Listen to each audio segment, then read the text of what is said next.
Okay, good morning, everyone, or good afternoon, good evening, wherever you're joining us from. We'll get started in just 1 minute. You're welcome to, while you're waiting, introduce yourself in the chat. Feel free to tell us where you're coming from, maybe what program you're coming to do at ODU.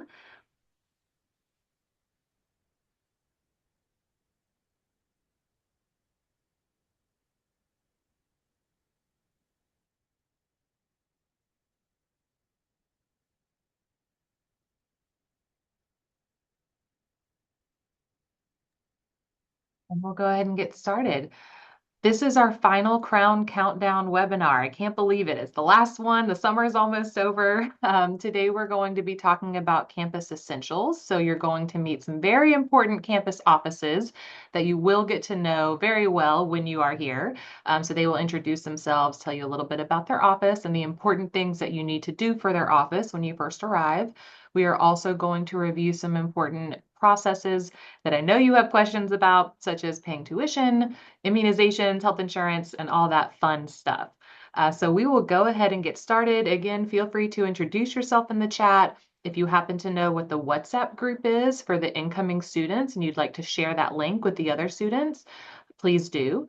If you have any questions for us as we're going along, please put them either into the chat or into the Q&A at the bottom of your screen, and we will be sure to address all of your questions by the end.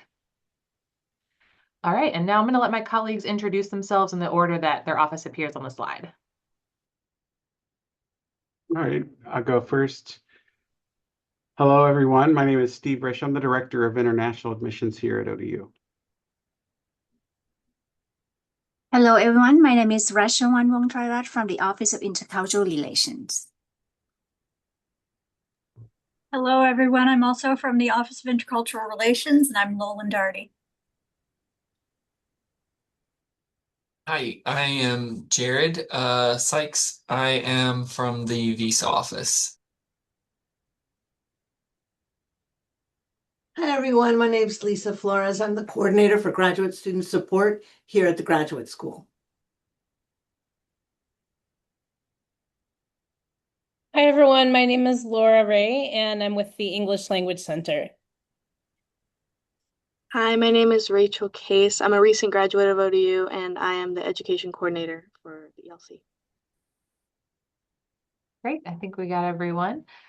So now before we get started, we want to see, what are you guys most excited for? If you want to put in the chat, one word or a few words, what are you most excited for about coming to ODU and starting your program here?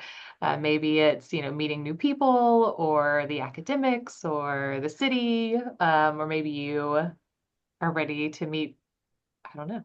What could it be? If you want to put something in the chat, please do. We're very excited to be welcoming you to campus in about a month from now. I can't believe that we're in the final countdown here. Okay, so we'll get started. Hopefully, you know our office by now, International Admissions. We've been doing this Crown Countdown webinar throughout the summer.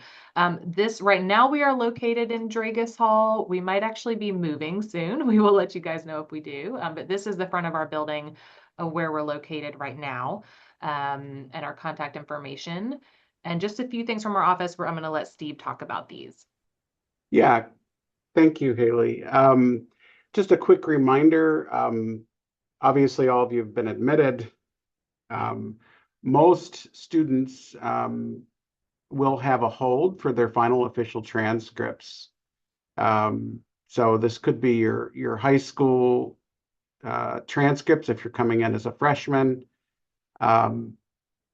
or if you're a grad student, it would be your university final official transcripts from all previous institutions that you've attended.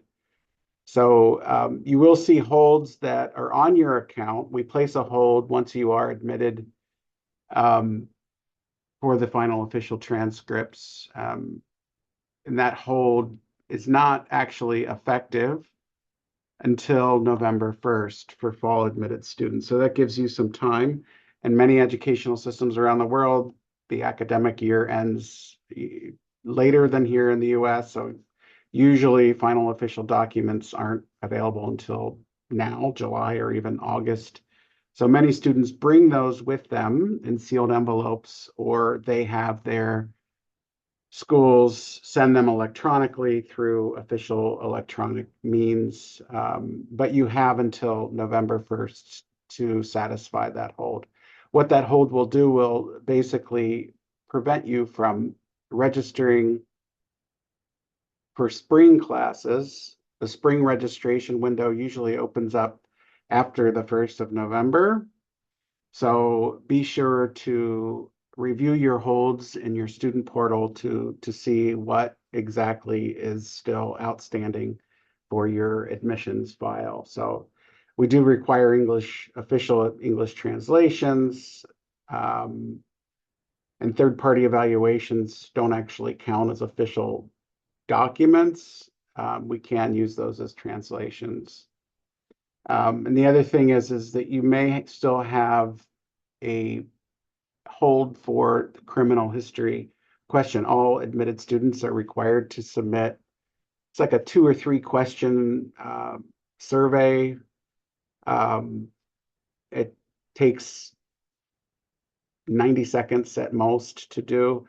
That criminal history information and link can be found in your MyODU portal. So if you have any questions about any of this, you can feel free to reach out. You can send us an email. Thanks, Steve. We wanted to address them because we're sure that you've seen these holds in your account and maybe wondering what they are for. So that's it for our office. We're now going to turn it over to the Office of Intercultural Relations.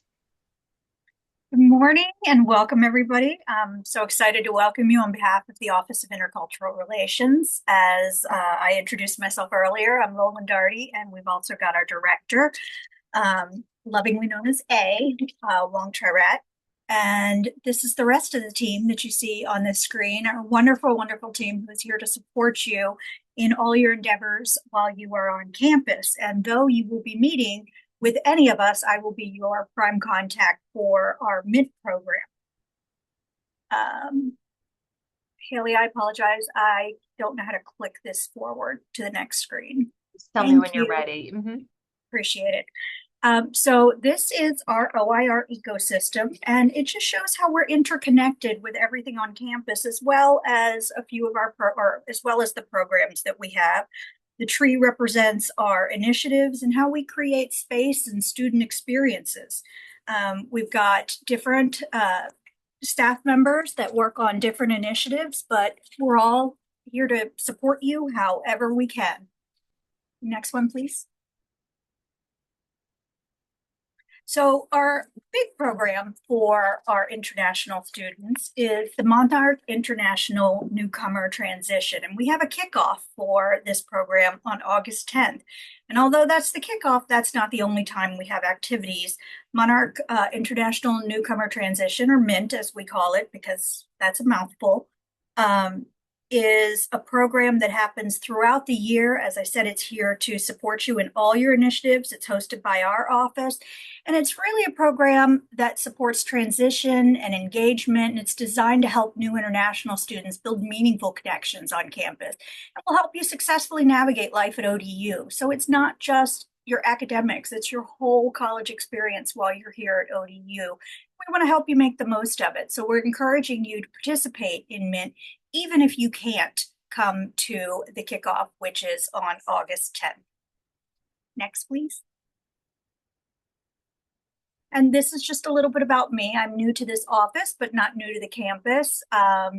Once again, I'm Lolan, and a little bit about me. I love concerts, any kind of live music. I love animals, and I love horror movies. Actually find them relaxing. And I hope that we'll all find something that we have in common as well. And we can dive into those things as you spend more time here at ODU. And we're so excited to welcome you and hope you have a wonderful year. Thank you. Thanks, Lolan. I can't watch horror movies, so you're on your own with that one. Yeah, I can't do it. I find it very soothing, believe it or not. All right, so next up we have the visa office. I'll turn it over to Jared. Hi, as I introduced myself earlier, I'm Jared, the Assistant Director of the Visa Office. We are just like international admissions. We actually share an office suite. We are located in 2006 Dragus Hall. We are also being moved out at a TBD time or date, so we might still be here when you get here. Um, but yeah. Oh, and you can contact us at intlstu@odu.edu. That is our main inbox. I think from some of the names I'm seeing on here, I think I may have emailed some of you a bit already, but any visa immigration questions, always feel free to email us. We also have two phone numbers. The front desk phone number, which is 757-683-4756. You can call that phone number during our regular business hours, which is 8 a.m. to 5 p.m. Eastern United States time. And then for the weekends or late at night, if you're traveling into the US for when you come to arrive in the coming weeks, and CBP, or that is Customs and Border Protection, are having trouble verifying your documentation or anything like that, you can also call or text our emergency line. So I really, really, really encourage you to save these phone numbers. And I'll put them in the chat as well in a moment. But yeah, you call these numbers and a DSO will be able to speak to you and help you out. So a few things about the visa office. Haley put them in. Thank you, Haley. We have three main advisors. Casey Reyes, who is our director, she's the primary advisor for students with last names beginning with A. And then Alisa Kaur is an international student advisor, and she is the primary advisor for last names, F1 students with last names B through M, and she also advises on any health insurance questions and things like that. And then me, I am the advisor for people with last names, or F1 students' last names N to Z, and I am also the advisor for our J1 visa holding students. So yeah, essentially what our office does is once you arrive here, we assist with all of your F1, J1 paperwork, extensions, OPT, CPT applications, reduced course loads, all of that. Next slide. So one of the very first things that you're going to do with us that is extremely important is your visa check-in. I'm sure that you've already noticed, unless you've checked in already, that you have an I-1 hold on your student account. Well, to remove this hold, if you are an F1 or a J1 student, you can log into the International Student Portal, which you probably have already logged into several times because International Admissions uses this portal as well for your initial I-20 requests. So you need to log into there. There should be, if you go to the Request Portal tab, and you scroll down a little bit, there will be a request called check-in. You've probably also started getting emails from us with reminders to check in. On there, you'll fill in some of your address information in the US. So even if it's a temporary address, we do need to report something. So feel free to report it. If it's your friend's address that you're staying with, a hotel, something like that, we can report that. That is no problem at all. Additionally, you'll need to upload a copy of your initial attendance I-20 or DS 2019 for J1s, a copy of your passport, a copy of the visa that you got from the US Embassy, a copy of your I-94, and if you have a graduate assistantship or if you are a student athlete or some other scholar student that has received a scholarship, a funding, a stipend of some sort, you will need to upload those. That is optional though, so if you don't have those, you can skip that upload. Again, the check-in became available already, starting 30 days before the I-20 program start date, unless you were a transfer or change of status, in which case it was available earlier. As Haley had already dropped in the link, you can drop in the chat. There is a link to our check-in information page with more details on the check-in process, things like that. Additionally, I'm not sure if we have any here, but for anyone that is non-F1 or J1 visa status, or is on a J1 visa that is not sponsored by ODU through an organization such as Fulbright or Au Pair, anything like that, We have the non-F1J1 check-in form, which is linked there. That link is also available on our check-in information page because you all will not have access to the International Student Portal. So we have a separate form for you all. Next slide. Additionally, the other big thing that you'll need to do with us soon from when you arrive is the required information session. This is mandatory for all F1 and J1 students, and they are in person. You have 5 dates to choose from. So if one of the dates doesn't work for you, you can come to one of the others. This is the same presentation each time, so feel free, like I said, if August 17th or whatever doesn't work for you, feel free to come on the 19th or the 21st or whatever. We have one on August 10th that is a part of OIR's Mint program. So I really encourage you, if you're already here by that day, to go to Mint and you'll get your required information session out of the way as well. And you'll learn all the important things about maintaining your status, reduce course loads, health insurance, all of that important stuff, because the health insurance is a really, really, really big one. If you're not able to make it to Mint, we have our other sessions the following week. On the 17th at 10 a.m., the 19th at 10 a.m., the 21st at 2 p.m., and then we have a makeup session on the 24th at 10 a.m. These are the tentative locations for now. However, this could very well change. We will keep you updated on that. Like I said, it's really important that you attend this information session because you'll have lots of really important information on immigration and insurance. Additionally, Haley, did you want me to talk DS now or later? Maybe at the end when we talk about arrival. Is that okay? Okay, perfect. Thanks. Just wanted to check. So yeah, next slide. And it looks like Catherine is not here. Yeah. Jared, you want to say something about it? Catherine is not here, but that's okay because I can speak on this stuff as well. So the visa office, we also do employment paperwork. So if you have a graduate assistantship or or you've received like a student worker position already for the fall semester, you do have to come and complete employment paperwork. Normally this is done by Catherine Jenka, who is not here at the moment. She is the visa office manager. We have several special sessions that occur every week through the check-in period. Those begin on July 27th and they run through September 15th.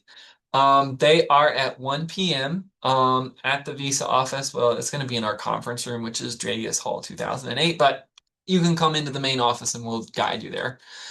There is a registration form because space is limited. I think Haley put that link into the chat, but it is there. You are required to bring several documents to your employment paperwork session. So you'll need to bring a copy of your I-20 or your DS 2019. If you are a non-F1 visa holder, a copy of your EAD card if you have one, or any other work authorization visa status information that you have. You also need to bring a copy of your passport and your and your I-94, as well as, if you already have one, your social security number. However, if you do not have a social security number yet, don't worry about that. We will give you information on how to apply for that. Also, everyone wants to be paid. No point in doing the work and not getting paid for it. Please make sure you set up a bank account and bring your bank account details to the employment paperwork session so that the university can pay you. You're always welcome to reach out to us, or I'm sure any of the other offices here would be helpful as well. If you are not sure what to do to set up a bank, or you have any questions about setting up a bank account, there are several banks that do not require you to have an SSN, such as Chase Bank, I believe Wells Fargo, Bank of America. All of those are not too far from campus, so you can stop by there. I missed that when we were editing this. There is no longer a PNC Bank on campus. PNC is one of the ones that also will allow you to apply without a social security number, but there's not one on campus anymore. And again, the Social Security number application process will be discussed at each employment paperwork session if you do not have one. One other thing on employment paperwork is that you are most likely funded either through ODU, the university directly, or you're funded through the university's research foundation, ODURF. Our sessions are on different days depending on who you're funded by. So on Mondays and Wednesdays, that is for people funded by ODU. And for Tuesday and Thursday, that is for people funded by ODU Research Foundation. We do not have employment paperwork sessions on Friday, so just keep that in mind during this period, because that's our day to catch up and process all of the employment paperwork that we've done for the week.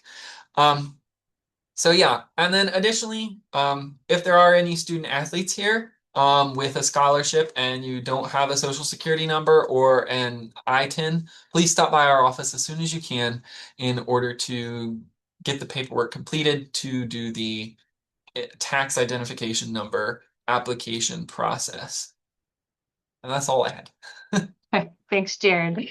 So a lot of important things happening at the visa office. You will get to know them very well, I'm sure, when you're here, and they're our office mates. So, come by and say hi to us at the same time as you see the visa office. Okay, we're now going to turn it over to Lisa from the graduate school. Hi, everyone. My name is Lisa Flores, and like I said before, I'm the coordinator for graduate student support and educational innovation here at the graduate school. The graduate school does a lot of things, mostly behind the scenes in academic policies, program support, etc. But what I'm in charge of here is making sure that you guys are supported. All of this information, for example, that you're receiving now, sometimes it goes past you, you don't remember something. You can always come to us and we'll point you back in the direction of all the offices that you're seeing now. So we are a center hub for graduate student support.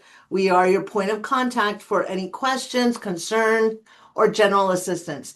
There's a lot of information that we can provide that we won't necessarily solve your problem, but get you in the right direction. We also organize a lot of academic and professional development events. So we encourage you guys to visit our webpage and get involved with us by following us on Instagram, on Facebook, looking at university announcements, because we always try to reach out a lot through different manners. And next slide, please, Haley. Sorry about that. This is the best way that we get in touch with you guys. It's the Graduate Student Toolbox. You log in with it's self-enrolling. You log in with your Midas ID and your password. And this is like a library of all the services that are available to you here at at Old Dominion. You have everything that you could possibly want in there. And if you don't find it, let me know and we will add it. But when you're enrolled here, we will post announcements, and every student that's enrolled in the Graduate Student Toolbox will automatically get it in their email address. So I do encourage you guys to follow us, enroll yourself in the Graduate Student Toolbox, and it just gives you a little bit of support when you need it the most, especially if it's at nighttime and you're online and you don't really know where to go. And next slide, please. We have an upcoming event. We're going to wait till all of the paperwork and all of the things are done for you guys to get into your classes, etc. We're holding a welcome reception. This is for all international students, undergrad and graduate, as well as all new graduate students. We're holding it on Friday, September 4th, 2 p.m. to 5 p.m. at the Webb Center's North Cafe. It's going to be really fun. I dropped the RSVP in the link. If you don't RSVP, it's okay. Don't freak out. We ask for an RSVP so we know how many people are coming and we can have all the good food. There's prizes. You get to meet a lot of university leaders, and it's a casual, comfortable setting. We have games, and it's a nice way to get in touch with not only your cohort, but with other students that are here. So just remember that the graduate school is here to help you with whatever it is that you need. We want to see you succeed, and we collaborate frequently and daily with all the other offices in Old Dominion University. Sorry, my phone's going off. So next slide, please. And there it is. We support your success and we strive to inspire your future. So just take a note of us and we're here to help. Thank you. Thanks, Lisa. The welcome reception was one of the first, I think it was the first event I attended on campus when I first started. And it was wonderful. And it was great to see all the students out and all the resources. Yeah, it's a lot of fun. Yeah, all the prize giveaways. That was fun. We got some good ones this year too. All right. Well, thank you. Up next, we're going to hear from our English Language Center. So, and they'll tell you everything that they do. And this applies to you also if you have a teaching assistantship. So pay attention even if you're not just in the English language program. Yeah, so I introduced myself earlier, but I am Rachel Case. I'm the new education coordinator for the English Language Center. So the English Language Center, obviously we teach English to students who are international students, but also members of the community. So our student population looks very different than some others on campus because we are open to whoever needs it. We are currently located in Dragus, but as everyone has said, Dragus is a bit of a we don't know situation right now. But for right now, you can find us at Dragus 1108. And then this is our phone number here. And any questions that come up today, either put them in the chat or you can contact us at elc@odu.edu. And of course, follow us on Instagram so you can see all of our upcoming events. As you can see here, we don't just teach English to our students. We also have really fun events. We have movie nights, we have paint nights, pumpkin carving. We have a lot of potlucks, so a lot of good food opportunities as well. So if you're missing some food from home, maybe you can come find it at the English Language Center. Next slide, please. So the two programs that we offer for our English language courses is going to be the IEP program, the Intensive English Program. This is obviously this is our it's as it says, it's our intensive. Sorry, I got choked up. Our new student orientation for this program is Monday, August 24th, which is the first day of classes. And it does seem like it'll be long. It's 9:30 to 3 p.m., but I promise I'm working very diligently to make it fun. We're gonna have some games, we're gonna have activities, maybe some giveaways. Oh, Sorry, my bad. Give me 1 second. Sorry, guys.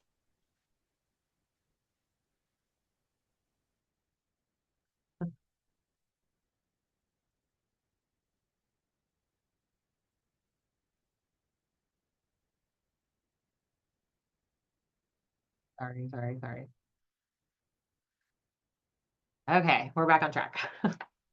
and we're back. Okay, so like I was saying, we have new student orientation Monday, August 24th. Like I said, is the first day of classes, 9:30 to 3 p.m. But that day will be broken up with activities. But it's also a great time to see the ELC and have some questions answered that are very important questions, but also meet who you're going to be with in class and make some connections before you even start. We have in-person advising and assistance. Just please email us for an appointment so that it's not overcrowded a bit here. We do have a lot of walk-in services provided, but we do have limited staff sometimes. So if you want a for sure appointment, just email us at elc@odu.edu. These are the days that we have for those walk-ins. The walk-in services is going to be Tuesday, August 18th through Thursday, August 20th, 11 a.m. to 3 p.m., also in Dragus Hall. And then we have in-person placement testing, which places you in the level for the program that you hope to go into, so advanced, intermediate, beginner. So to take that placement test in person will be Monday, August 17th at 10 a.m., but we also have other options for people who can't make that date. So just email us, like I said, at the email. The check-in information for ELC students is the same that was mentioned for the visa office. It is required for F1 and J1 students. I linked also the virtual check-in right here, so you can easily click that. The required info session that was mentioned by visa office is the same required info session that we're mentioning here. So So just make sure you attend one of those. Of course, there is one on that day of orientation. So if for some reason that's the last day you can go, of course you can go to that and we will work with you.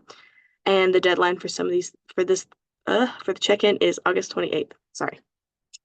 The other program that we have is the Monarch English Transition Program, the MET program. So this program is hoping to give you some English to transfer into the university as a full-time student. So check-in and orientation for the MET program is the same as new student orientation. It is going to be the same day. That's what the whole mix of students I'm mentioning is going to be. So it'll be new students, returning students, and everyone in between. For any advising and registration questions, please contact Ann Cum. This is her email at acum@odu.edu. She is the MET program advisor, and she can assist with holds, course selection, and registration. The day of our orientation, we also will have people on standby to help with anything that's just needs tying together, just needs a little bit of finishing help. So no worries with that. And the next slide. So like I said, at the ELC, we do have some other events, not just English classes, because our students are here for a long time of the day. We have events to help break it up to make it seem fun and not so long. So every beginning of the semester, we have a vision board party, and it's just a fun time to meet other students and collaborate and have a little creative outlet. And vision boards are good to start your semester because you can kind of start it out in the right way, a little relaxing collage day. And then over here, we have English conversation classes. This is for any student. It doesn't have to be an ODU student. So if you know anybody in your circle or in your immediate friend group that may be interested in some English conversation classes but don't want to do the full ODU registration and those kind of things, we do offer Zoom English conversation classes. It's very low stakes. It's just you come in, you have a chat, and it really helps with building confidence in your English language skills. And you can scan here if you need that. And other than that, I think that is all. If you have any questions, please let us know, and thank you. Thank you so much, Rachel. I just wanted to jump in and add a couple of really quick things for the I don't think English your mic's on, Laura. conversation. Oh, it's not? It is. I can hear you. Okay, you could hear me? Yes. Okay, thank you. For the English conversation classes, that is also actually open to current ODU students as well. So even if you're taking an academic program, a degree program, you're welcome to join as well. Also, this is a good opportunity for example, if your spouse is here, that's open to ODU spouses as well. Or as Rachel said, it could be just, friends or whoever in the community. So I just wanted to mention that as well. And then also I just realized we forgot to include the speak test information. And the reason I remembered is Haley, you mentioned at the beginning that this is for TAs as well. So, but yes, that is also really important. So if you are an incoming student and have been offered a teaching assistantship and your first language is one other than English, you will need to take a speak test to make sure that your spoken English is basically good enough so that the typical ODU freshman or sophomore sitting in the classroom will be able to understand you when you're teaching. So if you've been nominated for a teaching assistantship and you are supposed to start in the fall, your graduate program director should have already reached out to us to give us your name so that we could schedule a test with you. But if they haven't and you're not sure, or you're not sure if you need a speak test or not, feel free to email us at elc@odu.edu and I can help you sort that out. And I think that's everything. Thanks, Laura and Rachel. I'd like to come to the vision board party, actually. Can I come? That'd be fun. I love to Yeah, definitely. Everyone's welcome. Though they're really, really fun. We have a ton of crafting materials at the ELC and like stickers and magazines and it's really fun. It's really fun. You are more than welcome. Sounds like it. Cool. Maybe I'll be there. All right. Well, thank you guys. Um, so you've heard now from all the campus offices. Be sure that you're putting any questions that you have for us, into the chat or into the Q&A. I'm going to review just a few other important next steps that you need to take care of before classes start. The first one of these is immunization. So there is a, health history form you have to fill out. You have to submit proof of some of these vaccinations. It is due by August 1st. If you don't submit it by August 1st, you will just have a registration hold on your account that prevents you from registering for the second semester. So it will not prevent you from registering and starting classes in your first semester, but you do want to still take care of it as soon as you can. You can get these immunizations at the on-campus student health center if you need to, if you cannot get them in your home country before you come. But it may be more expensive at a student health center. So, but you can get them here if you need to after you arrive. You can learn more information here at this website that I'll put the link here in the chat. Okay, course enrollment. I'm sure a lot of you are wondering, how do I register for classes? Are they filling up? What do I do?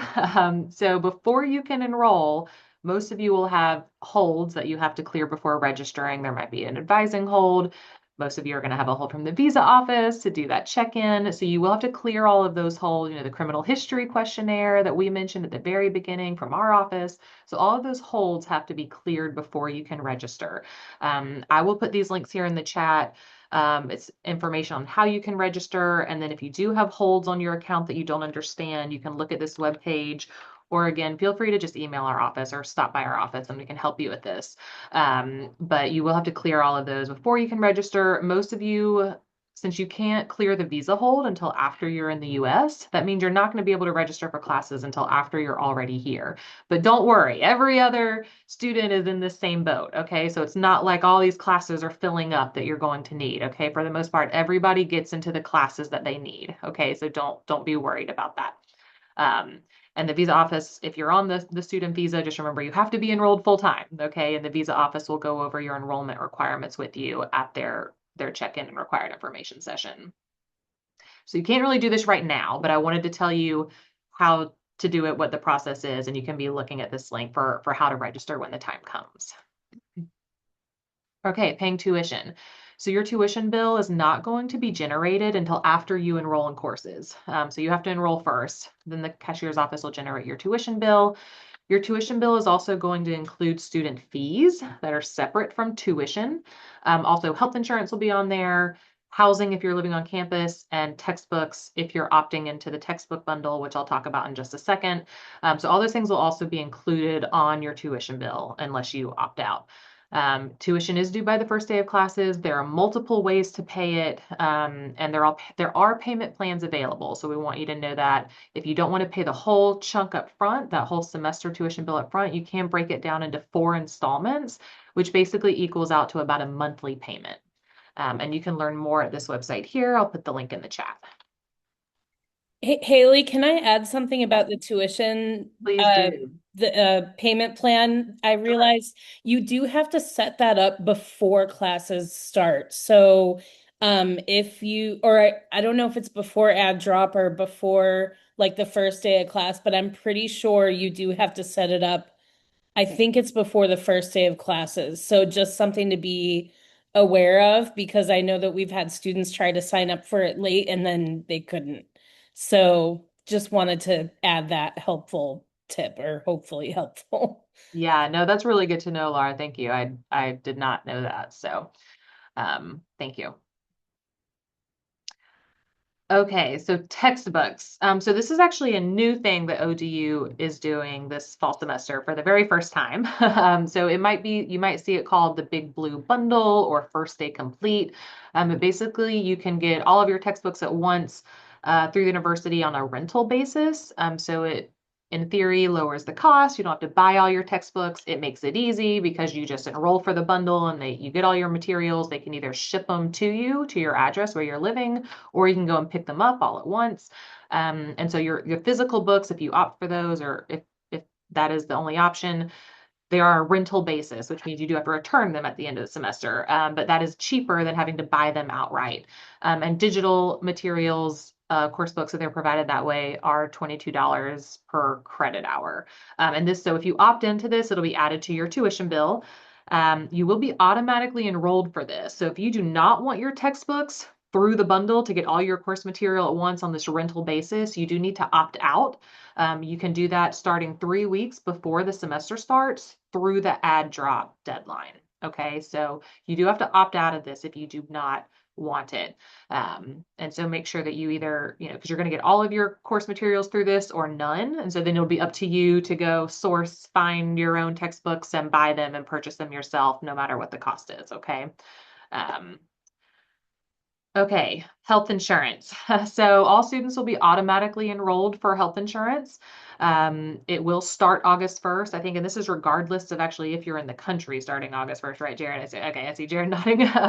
Yeah, the visa office is going to tell you much more about health insurance when you meet with them, because it is a requirement for international students, really for all students at the university. So you'll want to make sure that you have health insurance. Again, you're automatically enrolled. So unless you waive out of it because you have a different health insurance that meets the requirements, you'll be automatically charged for this. It'll be added to your tuition bill. A few things about healthcare in the United States and the way that it works, because it might be different in your home country than you're used to. So I did just want to address a few of these things. If you have to visit a doctor, look for someone who is in network. And that means it's part of your health insurance company's network. It's someone that they like to work with. And so it'll be less expensive to go to a doctor that is in network. So you always want to make sure that a doctor is in network before you go. We do have an on-campus student health clinic, so keep that in mind. It's right here on campus. It's very convenient. It should be in network if you're in the student health insurance. So you can get most of your health care needs taken care of there. But let's say you have emergency, it's it's a life or death, or you need help right then. You can go to an emergency room at a hospital, but this is the most expensive route possible. So this is going to be the most expensive way to see a doctor. I know in some countries you go to the hospital to see a doctor just for routine checkups, but you do not do that in the United States. So if it's just a routine checkup, do not go to the hospital. The emergency room at the hospital is truly for emergencies. Your arm has been chopped off, or something really bad has happened and you need to see a doctor right away. So it may be better to start visiting an urgent care, is what we call it. That is, so when the doctor's office is closed outside of normal business hours, maybe you get sick at night or over a weekend, you can go to an urgent care facility.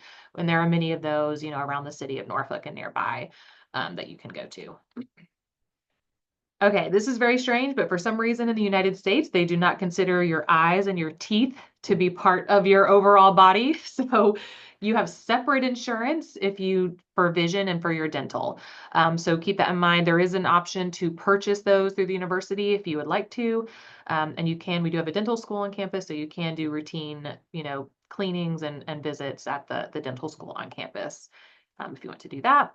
And in the United States, it typically requires a copay to visit a doctor, which is like a upfront set cost. Maybe with your insurance, it costs $25, every time you see a doctor. And that's no matter what. That's just to walk in the front door, you're going to pay $25, regardless of what the doctor does for you. So that is called a copay. And that's usually how it works. So I'll put more information. I'll put a link to more information here in the chat. If you do have dependents with you, you can add them to the insurance plans through the university. So you just want to make sure you do that. If you want to add, it's not required to add dependents for them to have health insurance, but it is a very good idea because healthcare in the US is very expensive. So if you do not have insurance, you can get a very large bill. Hey, Haley, can I jump in real quick? Just a real quick Sure. note. Just actually, it's related to the cost of health insurance. I know a lot of students say like, this insurance is so expensive, but honestly, without it just to walk in the door at a hospital, you would already pay more just almost walking in the door than you would for the semester worth of health insurance. Also, related to the cost of health insurance, by going to urgent care as opposed to an emergency room, that will help to keep the cost of health insurance down year over year. Because what often will drive the cost of health insurance up for international and graduate students is people misusing the emergency room, because it costs the insurance company more every year to pay for emergency room visits. So if obviously if you're like bleeding and broken bone, or something that really requires an emergency room, go there. But if you have like a cold or a fever or something small, it really is better to just try to go to urgent care, because again, it'll help to keep the cost of health insurance stable and reasonable year over year. Also, one last thing, I think there is a one-time semester fee to use the student health center on campus. So before you go there, you may want to double check the student health website to see how much that fee is. But once you pay the fee one time, you can use the health center the rest of the semester. But you just may want to check into that and make sure it's worth, going to a health center on campus versus a local clinic. So just wanted to add those points. No, that's helpful. Thanks, Laura. I just assumed the fee was added onto their tuition bill automatically, but you're saying it's not. It's something they can choose to pay each semester. I think so. I'd Okay. have to double check, but I think it is. I don't think it's automatically added. I think it's like a one-time fee, but I could be wrong. But yeah. I trust you. Okay. All right. So important tips there from Laura. Hopefully everyone was paying attention. Thank you.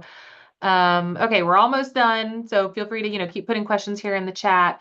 I did want to mention we have something called ODU Safe. So we do have a safety app. If you're a student, you automatically get emails to your ODU email and text notifications if there is an emergency. But if you download this app, it's a really great way to also communicate back with safety services on campus. So you can report something that you see if it looks wrong. You can directly connect with we do have our own campus police here on campus, or you can connect with the City of Norfolk police if you need to. There's a panic alarm, so it'll start going off like if you feel unsafe. You can share your trip. So there's lots of things you can do through this app. So we really recommend that you download this app and get familiar with it really even before you arrive. So I'll put the link here in the chat. Okay. So some final pre-arrival tips. Be sure you are checking your ODU email because otherwise you are missing important information. Please be checking that. Make sure you're looking at your My ODU portal if you have not logged into it yet, because that is where you will see all the holds, all the things that you need to take care of before you can register for classes. We mentioned in the last webinar, but also there might be certain things that you want to purchase back home in your home country before you come, because it's probably less expensive than it is in the United States. So things like cold weather clothing, because generally our winters are pretty mild, but we get a little bit of snow and it does get a little cold. If you're coming from a really warm country, you might want to purchase like a winter jacket before you come. Make sure you have those adapters for the electrical outlets. If you're bringing your own electronics, laptops and mobile phones that are compatible in the US are all probably going to be less expensive in your home country. And then just, make sure you are staying in touch with our office, admissions, and with your program if you're going to be late. If you're going to arrive after the first day of classes, you are going to need permission from us in writing. So you do have to email us. So again, the absolute latest you need to be on campus is first day of classes. Any later, you need to email us for special late arrival permission. And I know, Steve, you wanted to say a few things about late arrival, right? Yeah. Real quick, any late arrival requests must be submitted in writing. This is especially, well, all international students really, but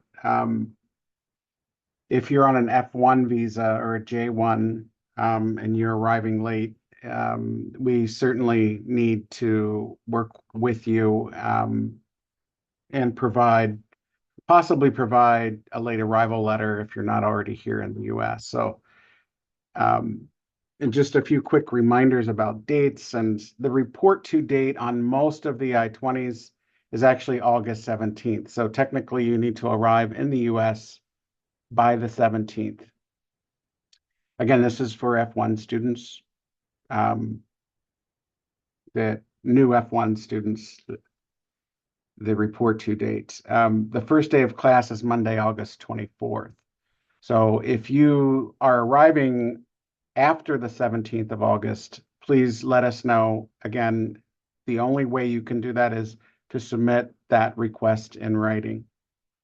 And the final day for add drop, that's the final day that you can make any changes to your schedule, to your registration for the fall semester.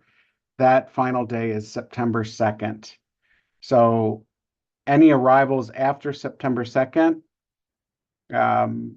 would need to be reviewed and approved through academic departments.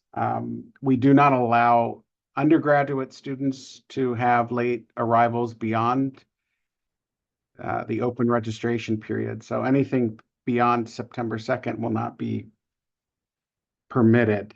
And finally, we are requesting that all students arrive no later than September 15th. Due to some recent changes with ending the duration of status for F1 students. So it's very important that all students arrive before September 15th. If you run out of time, you're still trying to get your visa or whatever delays that may be, we are very flexible, and we can defer your admission to the spring semester if necessary. There is a specific form, and I think the link will be provided in the presentation here, but you must submit a request to defer your admission form, and we can defer your admission to the spring semester. You can do that later if you think that the possibility is still there for you to arrive in time and start in the fall semester. There's no need to submit that deferment request form just yet. You can do that once you know for sure that you're not going to make it in time to start the fall semester. So again, if you need a late arrival letter, those requests must be submitted in writing at our general email address, which I placed in the chat. Thanks, Steve. So he did mention, that the September 15th deadline to beat the implementation of the ending of the DS rule or duration of status, which you may have heard about that. Jared, is there anything you want to say? I know the visa office is going to provide you a lot more information about that after you're here. Jared, is there anything you want to say about it very quickly? Yes. We sent an email out, and there's another one going out today to all of our brand new students. I mean, not our brand new students, our continuing students that are already here, and some of our ones that arrived early enough probably got it as well. Some of our fall people, because some of our athletes arrive really early. But I don't know, do you all have the emails? Like for the new students? Because you're welcome to forward our email to them. Some of the language in it might be a little more tailored to continuing students rather than initial students, but you're still welcome to forward it because it will do an explanation of the policy. What I will say is, like I said, we're monitoring all this still, and we are continuing to send updates to everyone. Essentially, what this is going to be, I don't want to take up too much time because I could talk about this for an hour at least. Let's keep it fast. Yeah, you'll have to do extra steps to extend your status after the program end date on your I-20, and I will leave it at that. But like I said, we're going to send out more email updates. We'll also discuss this and what to do about it in the required info sessions, and to be determined. But we will have a town hall or something that we are going to schedule around September 15th or so, with more information and time for you all to ask questions. Thanks, Jared. Yeah, I know there's probably students probably have a lot of questions about it, but just you know, we did want to address it because we know it's on your minds, but just to say that we will give you much more detail about it after you're here. Okay, thank you. Oh, this was just an image of the outlets in the United States. You can see what they look like. We have two different kinds, the two-prong and the three-prong. And I think Catherine put a link in the chat where you can read more about the US outlets if you need to get a converter. Thank you, Catherine. Okay, so I know you've just received a ton of information. You might be trying to remember, okay, what am I supposed to do for which office and where do I get this information? So first thing I want you to know is I'm going to be sending you an email next week with that reiterates everything we just talked about. It has the links to register for all the things you need to register for, so you'll be getting all this information in an email from us next week. So keep an eye out for that. But just as a quick review, what do you need to do before classes? We have an international student orientation online that you can do on a web page if you'd like to look through that, just to learn about the various campus offices. If you want to participate in Mint, which it is optional, but it's a great program, and if you're going to be here by August 10th, we highly recommend you take part in it, but you do have to register for that by August 3rd. So if you want to do the Mint program with the OIR office, register for that. If you want to opt out of the textbook bundle and or health insurance, because maybe you're a Fulbright and you have your own health insurance that meets the requirements, but you do have to take care of that before classes. You will have to take care of your check-in with the visa office. And remember, there's a separate check-in if you're a non-FRJ sponsored student, and clear any holds for registration so you can get registered for classes. Okay, so this is for all students to do before classes. Now, some students will have a few additional requirements. So for example, if you are an undergraduate student, you will also have to register for undergraduate orientation. The New to Blue, Monarch orientation takes place in person. So there's multiple days to choose from. You just have to pick the date that works best for you, but make sure you register for that. Graduate students, you will need to check with your department. Many graduate departments have their own orientations. Check with your program director to see if there's an orientation that you need to make sure you're here for, and visit that graduate student toolbox that Lisa told you about that has information on all the important resources on campus. If you're in the intensive English program, make sure you're doing the check-in with the English Language Center and their orientation, and they have placement testing. So contact them for all of that information.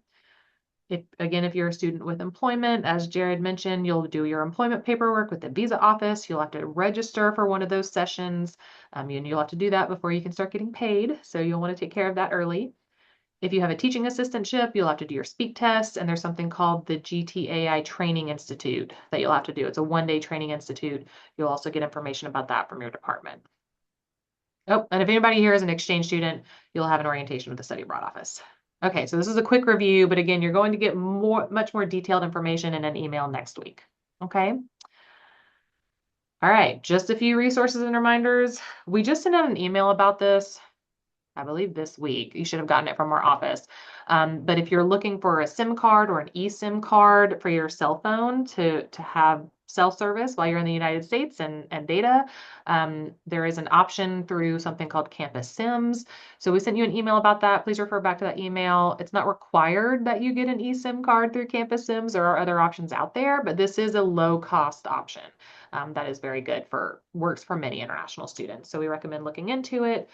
Here's that emergency immigration line that Jared's office has. So again, if you're entering the United States and maybe it pulled into secondary or something happens, you can call them. We had a whole Crown Countdown session on travel in the port of entry and secondary inspection. So go back and watch that if you haven't entered the US yet and you're concerned about what might happen and you want to review those things. The deferral request. So again, if you think for some reason you won't be able to arrive this semester or you want to defer your admission for personal or family reasons, that's fine. You just have to submit that request. And again, you'll get more information. And yes, the GTAI change, it is only one day this year. And it's virtual too this year, completely virtual. Okay, so what questions do you guys have for us? This is your chance. You have all these amazing offices here on the call, ready to answer your questions. Please let us know what questions you have.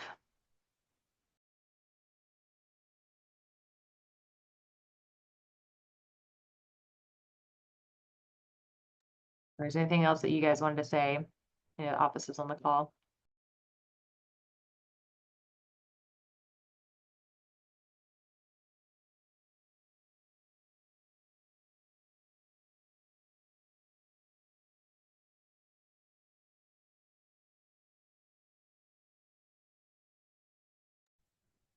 Um, I added the link for the employment for students, and it opens on the first tab with the on-campus employment. And if you click over to the right next to that title, it gives the listing for off-campus employment requirements. But just kind of reminders to what kind of documents you'll need to bring with you to your appointment. Thanks, Catherine. So there's a question, do we need to inform the visa office before our arrival? So Jared, did they need to let you know before they arrive or let you know what their arrival date's going to be? Not really, unless it's like you all already mentioned, unless it's late arrivals, which us, a visa and international admissions can help out with. But if it's before, you don't really need to. Just what I say is for the check-in part, just as soon as you arrive, well, at least within a day or two. Sometimes it might take a little longer. You should have an I-94, so you should be able to complete your check-in. While our info session is in person, the check-in is completely virtual, so you can knock that out from wherever. Thanks. But only once you're in the US. So just remember that, guys. Well, it does require an I-94 to be uploaded, and we'll just reject the check-in if you upload something that's not an I-94 in the I-94 section. So don't try to be sneaky. And we did address what an I-94 is also in our last session when we talked about travel in the port of entry. That's the record that is created by CBP when you enter the country to prove that you entered legally. So again, go back and watch that Crown Countdown session if you have more questions about that. Yeah, you're welcome. Are there any other questions?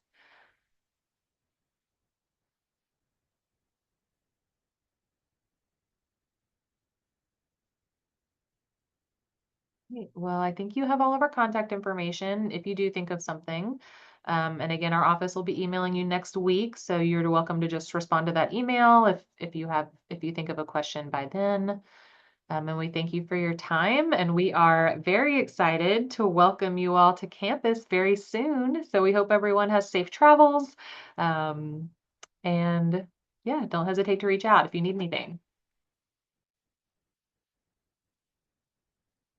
Thanks, everybody. Thanks to everyone who's on the call today, all the offices who took their time out of their day to be here and welcome our students. So thank you.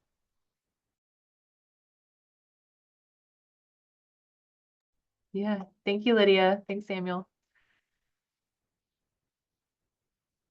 All right. Bye, guys.